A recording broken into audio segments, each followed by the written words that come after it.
اس میں عوام کا جو ول ہے وہ نہیں چلتا، اور وہ ایک خاص طرح کے فیملی یا ایک خاص طرح کے گروپ اپنے حکومت کے نظام کو چلاتے ہیں۔ وہ الگرچی ہے، آج کے لیے اس کی اگزامپل نہیں ملتی، ہسٹری میں اگر آپ دیکھ لیں تو اسپارٹاز ملتی ہے۔ اچھا، ٹوٹلیٹیرین ٹائپ آف گورنمنٹ کیا ہے؟ یہ ٹوٹلیٹیرین اور اتھارٹیرین جو دونوں ٹائپ آف گورنمنٹ ہے، اس کی جو اسکوپ ہے وہ بہت زیادہ براڈر ہے، وسیع ہے۔ بعض اوقات تھرڈ ورلڈ کنٹریز میں آج کل بھی بعض جو ریجیمز، بعض جو گورنمنٹس آ جاتی ہے وہ تھرو ٹوٹلیٹیرین مینز اپنے پاورز کو ایکسرسائز کرتی ہے اور اپوزیشنز کو سپریس کرتی ہے۔ اس کی کلاسیکل ایگزامپل آپ کو ہسٹری میں USSR میں ملتی ہے اور نازی جرمنی میں ملتی ہے۔ اس میں کیا تھا کہ ایک گروپ آف لیڈرز تھے اور گروپ آف لیڈرز کے پاس ایبسولوٹ پاورز تھی۔ ٹوٹلیٹیرین اس نام سے ظاہر ہے کہ totality of the government decision making جو ہے وہ ایک خاص جگہ پر ہوگی، سب کو اس میں شامل نہیں کیا جائے گا، اور ایک خاص طرح کے لوگ یا گروپ جو ہے وہ گورنمنٹ کے سارے نظام کو چلائیں گے، جیسا کہ آپ کو USSR میں ملتا ہے، جیسا کہ آپ کو نازی جرمنی میں ملتا ہے۔ اچھا، تو پھر اور اس میں ایک اور بھی بات ہوتی ہے کہ جو لوگ عوام ہوتے ہیں، جو ریسورسز ہوتے ہیں، وہ سب کچھ وہ اسٹیٹ پر قربان کرنے کے لیے تیار ہوتے ہیں، اور عوام کو جو ہے وہ اسٹیٹ کے گولز کو اچیو کرنے کے لیے ایک مینز سمجھا جاتا ہے۔ اسٹیٹ کو ایک کہہ لیجیے کہ ایز اے مینز نہیں تصور کیا جاتا، اسٹیٹ کو ایک اینڈ کے طور پر دیکھا جاتا ہے۔ میں نے پچھلے کلاس میں بتایا تھا کہ پولیٹیکل سائنس میں اینڈز اور مینز کا ڈفرنٹ میننگ ہے۔ عام لٹریچر میں اینڈ کو اختتام کہتے ہیں اور مین کو جو ہے ذریعہ کہتے ہیں، مگر پولیٹیکل سائنس میں ان دونوں جو ٹرمینالوجیز ہے ان کی اسکوپ جو ہے وہ بہت زیادہ وائڈر ہے، بہت زیادہ ہے۔ اچھا، تو اس میں جو ہے وہ اسٹیٹ کے جتنے بھی ایلیمنٹس ہیں اس کو اسٹیٹ کے لیے مینز سمجھا جاتا ہے، اسٹیٹ کے وقار کو اور اس گروپ کے فیصلوں کو جو ہے وہ اینڈ مانا جاتا ہے۔ اچھا، اتھارٹیرین ریجیمز آپ کو آج کل کے زمانے میں ملیں گی، جیسا کہ کوریا، برسلز میں آپ کو ملتی ہے۔ یہاں پر ایک سنگل لیڈر یا ایک گروپ آف لیڈر آ کے سارے حکومت کے نظام کو through their own style of governance چلاتے ہیں۔ یہ ایک hybrid form of totalitarian government ہے، رجیم ہے، جہاں پر عوام کو جو ہے وہ ساری سیوک سہولیات، جہاں پر عوام کو ساری زندگی کے جو ان کے معاملات ہیں ان کو چلانے کے لیے ادارے، ان کو ان کے سیوکس جو کلچر ہے ان کو ڈیولپ کرنے کے لیے، فلرش کرنے کے لیے، ان کی بنیادی ضروریات کو پورا کرنے کے لیے، ان کو کوالٹی لائف دینے کے لیے، ایون عوام کے کوالٹی آف لائف کو انہینس کرنے کے لیے بھی یہ گورنمنٹس کوششیں کرتی ہے اور اپنے عوام کو خوشحال زندگی دینے کے لیے کام کرتی ہے۔ مگر قوم کی جو آئیڈیالوجی ہے وہ یہ گروپ ڈیفائن کرتا ہے، وہ ایک سنگل لیڈر ڈیفائن کرتا ہے۔ جنگ اور امن کے فیصلے جو ہے وہ ایک گروپ ڈیفائن کرتا ہے، وہ ایک سنگل جو جگہ پر ان کے فیصلے ہوتے ہیں۔ عوام کو اپنے فورن پالیسی میکنگ، اپنے آئیڈیالوجی کے ڈیزائن سے، اپنے اسٹیٹ کی جو اوورال پروفائل ہے اس کے ڈیولپمنٹ، اس کے ڈیزائن سے دور رکھا جاتا ہے۔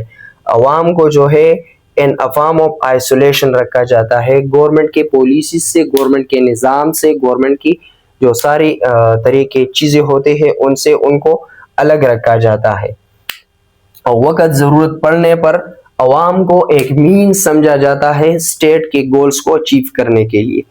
مگر آپ یہ کہہ لیجئے کہ ایک hybrid type of totalitarian regimes ہے، آج کل یہ اس کی مثالیں ملتی ہے، ہسٹری میں بھی ہے، مگر classical for the sake of understanding, جیسا کہ میں نے پہلے بتایا کہ کمپیریٹیو گورنمنٹ کی جتنی بھی ٹاپکس آپ پڑھیں گے وداؤٹ ایگزامپل اگر آپ سمجھنے کی کوشش کریں گے تو آپ مشکل سے سمجھ پائیں گے۔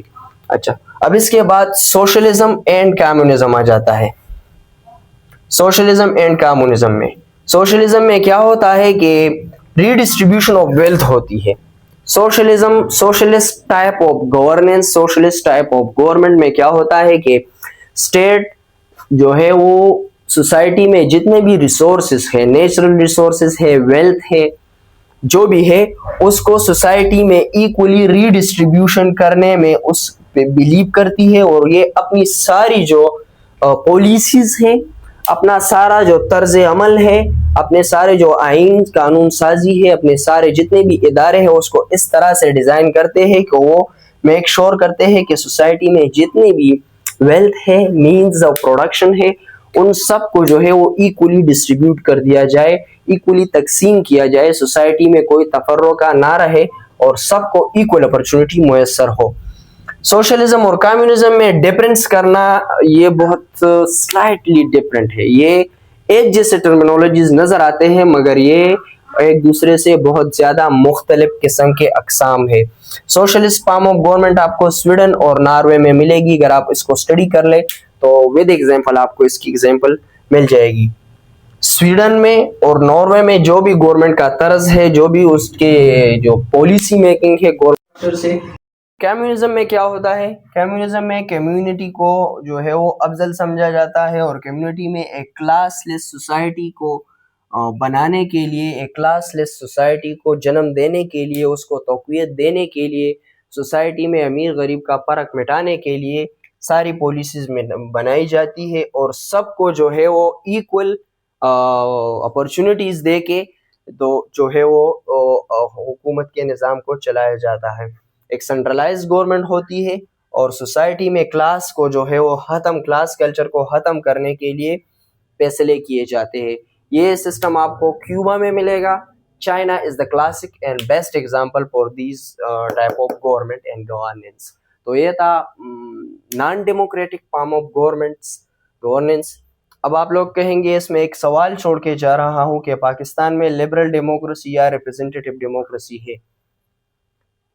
پاکستان میں جو ہے اور امیر اور غریب کا بہت زیادہ فرق ہے۔ ہمارے سوسائٹی میں ملٹیپل لیئر آف کلاس ہے۔ پاورٹی لائن سے ہماری عوام جو ہے وہ بہت زیادہ لوگ پاورٹی لیول کے نیچے، غربت کی لکیر کے نیچے اپنی زندگی گزار رہے ہیں۔ اس کا مطلب یہ ہے کہ ان کو جب بیمار ہو جائے تو ان کو دوائی ہو، ان کے بیماری کے وقت ان کو اچھا ہاسپٹل میسر نہیں، ان کو دوا موجود نہیں، ان کو ڈاکٹر کی فیسلٹی نہیں ہے، ان کو ایک وقت کا کھانا مشکل سے ملتا ہے، ان کے بچے جو ہے وہ ہیلدی نہیں ہے، ان کے بچے کو تعلیم تربیت کے لیے کوئی راستہ ہموار نہیں ہے۔ پھر ہمارے ملک میں ایسے بھی کلاس ہے جن کے پاس دنیا کی ساری سہولیات میسر ہے اور موجود ہے۔ تو میں ایک سوال چھوڑ کے جا رہا ہوں کہ آیا پاکستان اس لبرل ڈیموکریسی یا ریپرزنٹیٹیو ڈیموکریسی نے پاکستان کو کیا دیا؟ ہمیں ان 70 سالوں میں اس ڈیموکریسی نے کیا دیا؟ ہمیں ایک 70 سالوں میں ہمیں جب 38 سال ڈکٹیٹرشپ کے ذریعے چلایا گیا، ہمیں سوشلزم کے ذریعے چلانے کی کوشش کی گئی، سیمی سوشلزم کے ذریعے چلانے کی کوشش کی گئی، تو ہمیں ان تینوں ٹائپ آف گورنمنٹ یا گورننس سسٹم سے کیا ملا؟ ہماری زندگیوں میں کیا فرق آیا؟ یہ میں ایک سوال چھوڑ کے جا رہا ہوں۔ اچھا، تھینک یو فار واچنگ۔